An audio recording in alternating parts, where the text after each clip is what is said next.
नमस्ते, जय माँ कामाख्या। तो आज रात 9:08 होते ही अंबुबाची निवृत्ति हो जाएगा।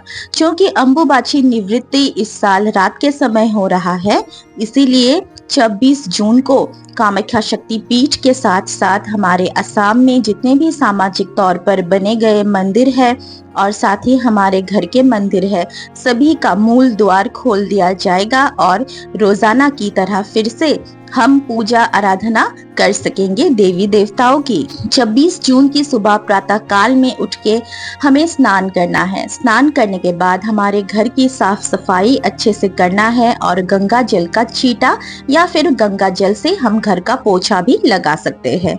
उसके बाद हमारे घर का मंदिर या फिर सामाजिक तौर पर बने गए मंदिर की साफ सफाई होगी।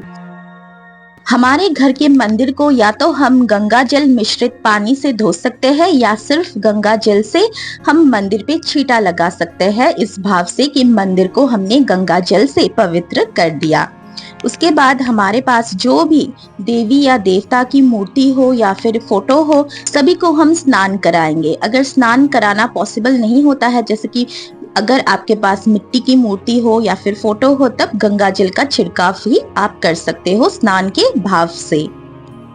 उसके बाद साफ सफाई के बाद फिर से आपको एक बार स्नान करना होगा और स्नान करने के बाद ही हम माँ की विधिवत पूजा आराधना कर सकते हैं। और मुझसे किसी ने पूछा था कि विधिवत पूजा क्या होता है, तो अगर हम घर में कर रहे हैं तो माँ को हम पंच उपचार पूजन कर सकते हैं। पंच उपचार पूजा यानी धूप, दीप, नैवेद्य, फूल और सिंदूर यानी तिलक।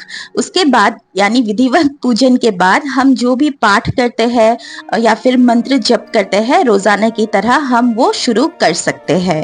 अंबुबाची अपने आप में ही बहुत ही खास होता है। खास करके अंबुबाची निवृत्ति के बाद जब भी आपको मौका मिले, तब माता को कुछ ऐसी चीजें आप अर्पण जरूर करें या फिर माँ के नाम पे कुछ चीजें दान जरूर करें, ताकि माँ आपके ऊपर असीम कृपा बरसाए। अंबुबाची के बाद आप किसी भी जरूरतमंद को या फिर किसी भी कन्या को या फिर किसी भी ब्राह्मण देवता को अन्न या फिर फल का दान कीजिए।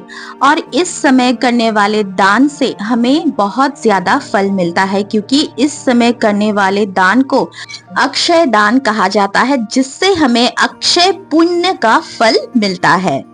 साथ ही माता को आप लाल गुड़हल का फूल जरूर और जरूर चढ़ाइए, क्योंकि अंबुबाची के समय हम माँ को ना ही फूल अर्पण करते हैं, ना ही कुमकुम अर्पण करते हैं, ना ही कोई श्रृंगार का सामान। इसीलिए माँ की निवृत्ति के बाद यानी अंबुबाची निवृत्ति के बाद माता को लाल गुड़हल का फूल जरूर चढ़ाइए, क्योंकि माँ को लाल गुड़हल बहुत ही ज्यादा पसंद होता है। साथ ही माता को पसंद होता है साज और श्रृंगार का सामान, साथ ही कुमकुम भी।